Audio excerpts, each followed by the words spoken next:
सोचिए, ब्रिटेन की लगभग 37% आबादी धर्म के रास्ते को छोड़कर नो रिलीजन वाले रास्ते पर चल पड़ी है।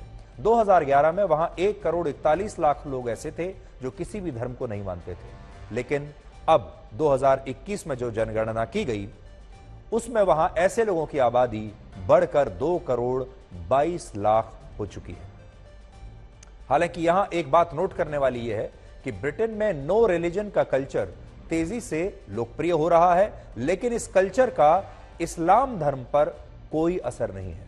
2011 में ब्रिटेन में मुसलमानों की आबादी, इस्लाम को मानने वाले लोगों की आबादी 4.9% यानी लगभग 27 लाख थी, लेकिन अब वहां यह आबादी बढ़कर 6.5% हो गई है, जिसका मतलब यह है कि वहां अब 27 लाख नहीं बल्कि 39 लाख लोग ऐसे हैं जो इस्लाम को मानते हैं, जबकि हिंदुओं की आबादी में भी एक मामूली सी वृद्धि हुई है। 2011 में ब्रिटेन में 8,18,000 हिंदू रहते थे और अब वहां 10 लाख लोग ऐसे हैं जो हिंदू धर्म को मानते हैं।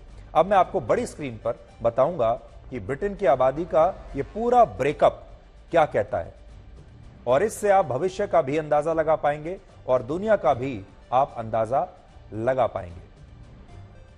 देखिए, यह इंग्लैंड और वेल्स की धार्मिक स्थिति है आबादी के हिसाब से। जो काले रंग में आप देख रहे हैं वो 2011 के आंकड़े हैं, और जो लाल रंग में आप देख रहे हैं यहां वो 2021 के आंकड़े हैं। इसमें आपको सबसे जो लंबी आपको जो लाइन दिखाई दे रही है वो ये है। इसका मतलब क्या है, इंग्लैंड में 2011 में, काली लाइन देखिए, 2011 में लगभग 60% आबादी ईसाई धर्म को मानने वाली थी, जो अब 2021 में घटकर 46% रह गई है। देखिए, ईसाई धर्म को मानने वाले लोगों की कमी हो रही है तेजी से। जो अगला आंकड़ा आप देख पाएंगे यहां पर, 2011 में 25.2% आबादी ऐसी थी जो किसी भी धर्म को नहीं मानती थी, लेकिन अब 37.2% आबादी वहां की ऐसी हो गई है जो किसी धर्म को नहीं मानती।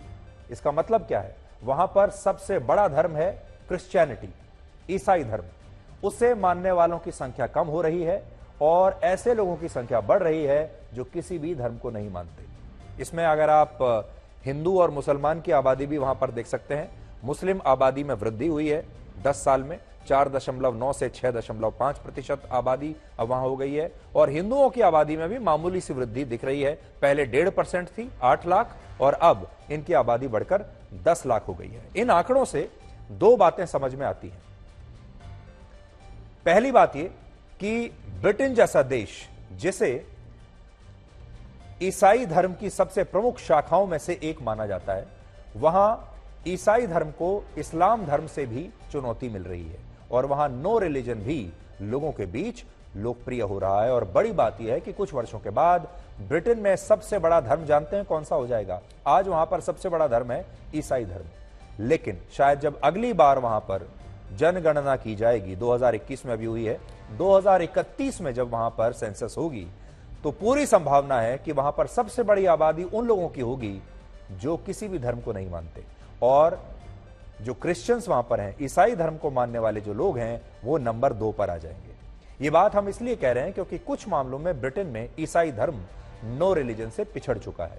नई जनगणना के मुताबिक आज इंग्लैंड और वेल्स में 40 वर्ष से कम आयु वर्ग के लोगों में सबसे बड़ी आबादी ऐसे लोगों की है जो किसी भी धर्म को नहीं मानती।